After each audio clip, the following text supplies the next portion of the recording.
Cette actualité vous est présentée en collaboration avec Cryptost Academy.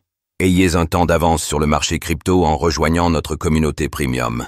Pour le PDG de Binance, la chute de crypto-monnaies n'est qu'un recul tactique.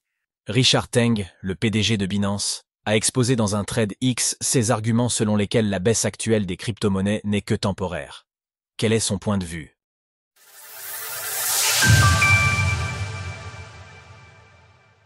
Richard Teng donne son point de vue sur la baisse des crypto-monnaies. Cela n'a échappé à aucun investisseur du secteur. Après des mois de range, les crypto-monnaies accusent le coup ce début de semaine avec des baisses notables.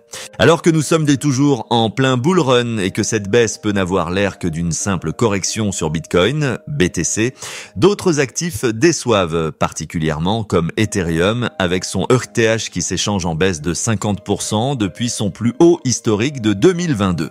Malgré tout, Richard Teng, le PDG de Binance, a partagé un thread sur X afin de donner son sentiment vis-à-vis de la chute des crypto-monnaies.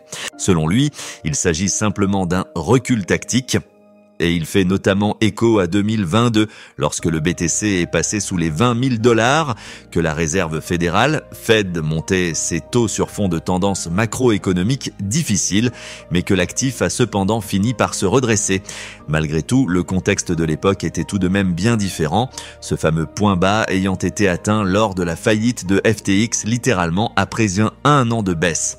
Néanmoins, l'intéressé maintient que de nombreux signaux positifs sont toujours présents, ce à quoi nous assistons aujourd'hui est un nouveau recul tactique à court terme, loin d'un déclin structurel. Les mouvements de prix éclipsent souvent ce qui se passe sous la surface, mais les principaux moteurs de la croissance des crypto-monnaies restent fermement intacts. L'intérêt des institutions continue de croître, les flux entrant vers les ETF restent importants et de nouvelles demandes sont déposées régulièrement. En source, Richard Teng confirmait que Binance enregistrait un flux constant de nouveaux utilisateurs. Il considère par ailleurs que la pause de la Fed dans son processus de baisse de taux n'est que temporaire et attribue ce recul du marché à la prudence de Jerome Powell. Ainsi, Richard Teng insiste sur la dépendance du marché à ces facteurs macroéconomiques. Les crypto-monnaies sont devenues une classe d'actifs intégrée à la finance mondiale. Sa capacité à rebondir après des baisses liées aux facteurs macroéconomiques a été prouvée. Il est important pour nous de rester concentrés, informés et de nous rappeler que les fondamentaux de la crypto restent solides. Quoi qu'il en soit, le BTC continue sa baisse au moins à court terme et a clôturé sa première journée sous les 90 000 $ depuis le 17 novembre dernier. Lors de l'écriture de ces lignes, le prix par Bitcoin affiche 88 700 $, en recul de 3,6% lors des dernières 24 heures.